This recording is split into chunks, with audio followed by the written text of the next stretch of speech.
हर weekend room पर पड़े रह रहकर कोडिंग कर करके बोर हो चुका था मैं। कोई नई जगह एक्सप्लोर करने का मन हो रहा था। इसीलिए मैं और मेरा दोस्त सतीश हम मिलकर आने वाले वीकेंड के लिए कुछ प्लान करते हैं। अब इंदौर सेंटर में होने के कारण बहुत सारी जगह यहाँ से इजीली एक्सेसिबल है और सबसे नज़दीक है राजस्थान। तो अब बांसवाड़ा की रील्स देख देख कर मेरा काफ़ी टाइम से वहाँ जाने का मन था और बांसवाड़ा ऑफ बीट होने के साथ साथ इंदौर से काफ़ी नज़दीक था, जो कि 2 दिन में इजीली कवर किया जा सकता था। तो इसीलिए हम बांसवाड़ा को फाइनल कर देते हैं।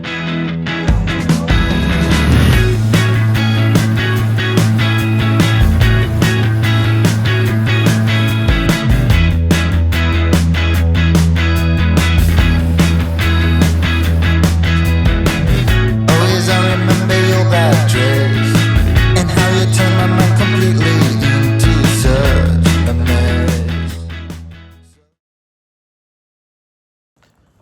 तो सुबह के 4 बजे है और हम पहुंच चुके हैं बांसवाड़ा। और यहाँ पे ठंड बहुत ही ख़तरनाक है, बहुत ज़्यादा ठंड है यहाँ पे।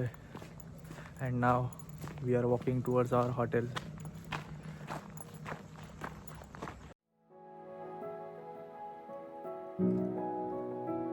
अब सुबह होने का इंतज़ार नहीं हो रहा था, तो जैसे ही सुबह होती है हम फटाक से फ्रेश होकर निकल पड़ते हैं बांसवाड़ा घूमने के लिए।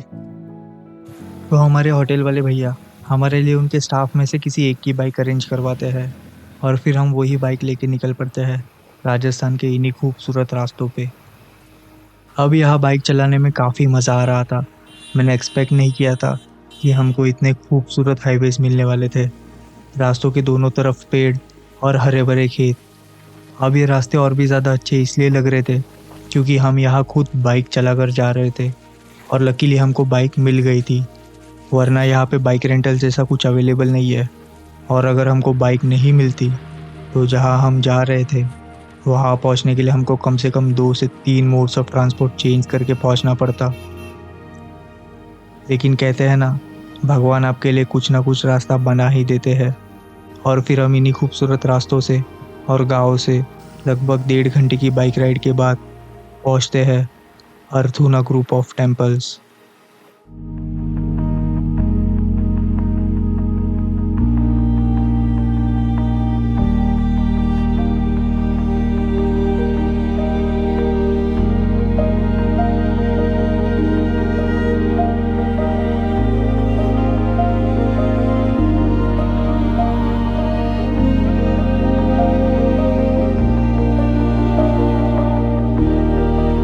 अर्थूना के ये टेम्पल्स हज़ारों साल पहले 10 से 12 सेंचुरी के बीच वागड़ के परामरा रूलर्स ने बनाए थे। परामरा रूलर्स परामरा डायनेस्टी की सबसे पावरफुल ब्रांच थी। राजा चामुंडा राज और उनके उत्तराधिकारियों ने महादेव की भक्ति करने के लिए इन मंदिरों को बनाया था।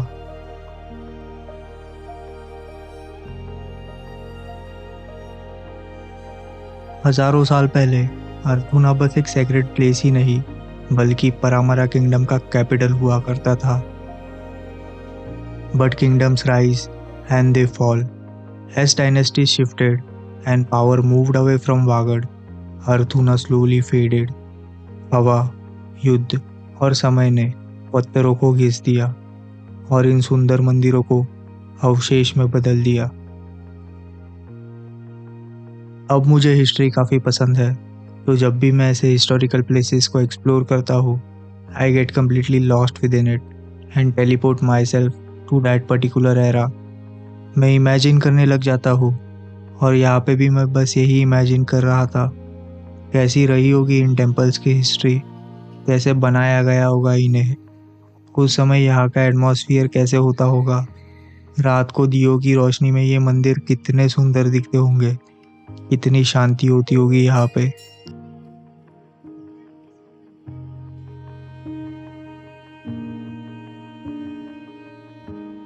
और बस इन्हीं सारे सवालों को मैं अपने मन में लेकर निकल पड़ता हूँ जगमेर हिल्स के लिए। क्या रोड है भाई। तो हम अर्थूना टेम्पल से निकलकर फिर से इन्हीं खूबसूरत हाईवेज पर पहुंच जाते हैं। अब इन खूबसूरत हाईवेज और इसके आसपास के नज़ारों को देखकर मुझे यकीन ही नहीं हो रहा था कि हम राजस्थान में थे।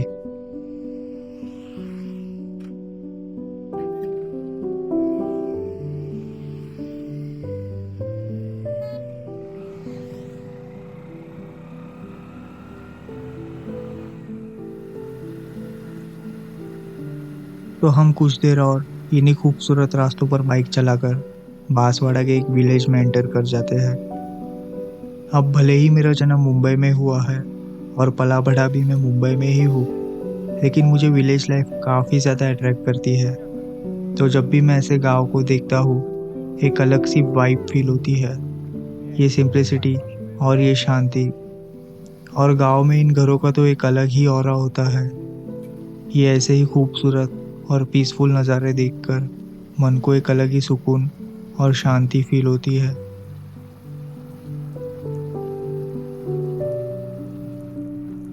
तो हम गांव के इन्हीं कच्चे पक्के रास्तों पर बाइक चलाकर जैसे जैसे आगे बढ़ते हैं, हमको दूर से ही जगमेर हिल्स का वो क्लाइम दिखाई देना शुरू होता है।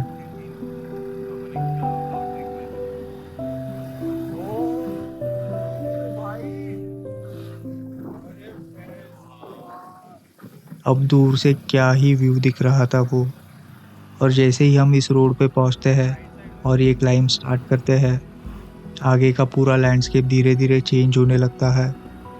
हर टर्न पे एक अलग व्यू, और हम ऐसे ही हर एक टर्न क्रॉस करते हुए फाइनली पहुंचते हैं टॉप ऑफ द जगमेर हिल्स।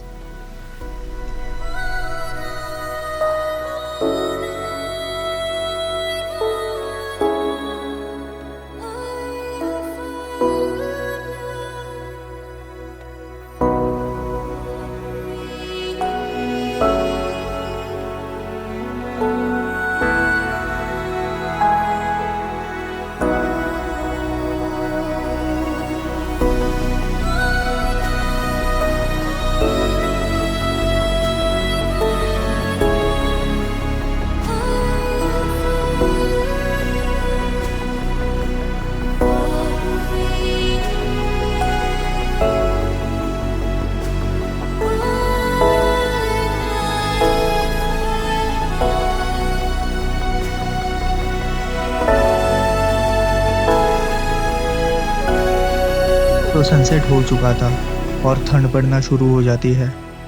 अब जगमेर हिल्स का व्यू ऐसा व्यू है जहाँ से जाने का मन नहीं कर रहा था। ये जगह कैंपिंग के लिए बहुत ही सही जगह है। अगर हमारे पास टेंट होता तो हम यही टेंट लगाकर कैंपिंग कर लेते, लेकिन अंधेरा हो रहा था, इसीलिए हमको यहाँ से निकलना पड़ता है।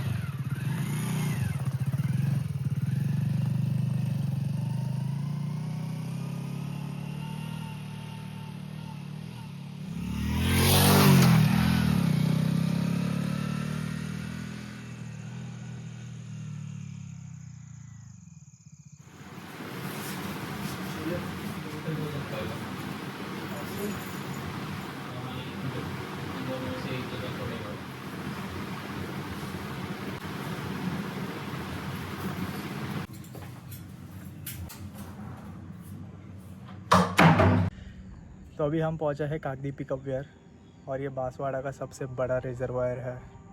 तो राजस्थान का नाम सुनते ही सबसे पहले हमारे दिमाग में आता है रेगिस्तान, मीन्स द डेजर्ट एरिया।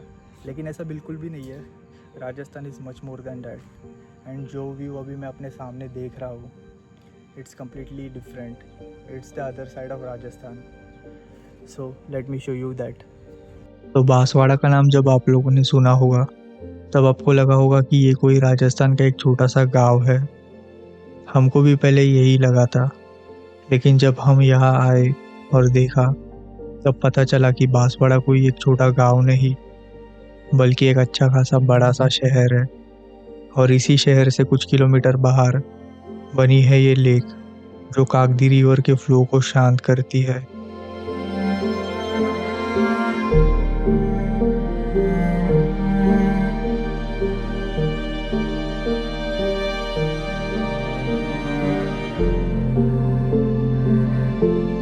इसी लेक पर पूरा बांसवाड़ा डिपेंडेंट है। यहाँ पानी माही डैम के थ्रू आता है, और फिर यही पानी कैनल्स के थ्रू फार्मिंग और रेगुलर यूज़ के लिए लोगों तक पहुंचाया जाता है। तो इससे भी एक बहुत बड़ा रिजर्वायर चाचाकोटा में है, जिसकी बहुत सारे रील्स और यूट्यूब पे वीडियोस देखकर हम यहाँ आए थे। तो बाइक चलाते चलाते हम सिटी छोड़कर फिर से विलेज में एंटर कर जाते हैं। और जैसे जैसे हम आगे बढ़ते हैं, दूर से ही हमको एक बहुत बड़ी लेक दिखाई देना शुरू होती है। ओ भाई क्या लग रहा है यार, देख। अरे बाप रे। हम इस रिजर्वायर के बिल्कुल साथ चले जा रहे थे। हम बाइक पे चलते हुए एक शांत और बहुत ही आइसोलेटेड सी जगह ढूंढ रहे थे, और गूगल मैप्स को फॉलो करते हुए हम एक अलग ही लैंडस्केप में एंटर कर जाते हैं। ओ भाई कहाँ आ गए अपन सती भाई। ये कोई रोड्स नहीं थे, बल्कि किसी गांव में एंटर करता हुआ कच्चा रास्ता था। और हम यही कच्चे रास्ते को फॉलो करते हुए, लोगों के घरों को क्रॉस करते हुए, लोगों के खेतों के थ्रू एक प्लेट्यू के एंड पे पहुंच जाते हैं, जहाँ पर कोई नहीं था। और यहाँ से जो नज़ारा हमको दिख रहा था, दैट वॉज माइंड ब्लोइंग।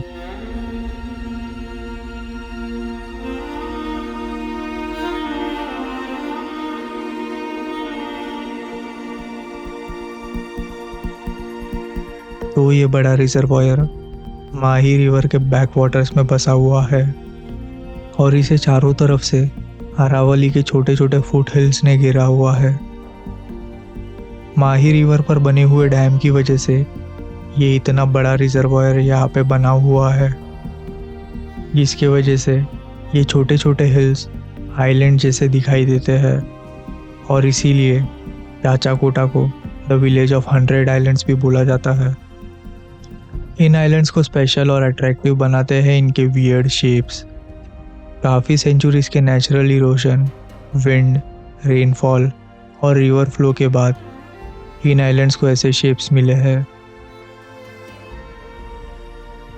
तो इन खूबसूरत नज़ारों को देखते देखते शाम होने लगती है और सनसेट का टाइम हो रहा था, और हमें सनसेट बहुत ही शांत जगह से देखना था।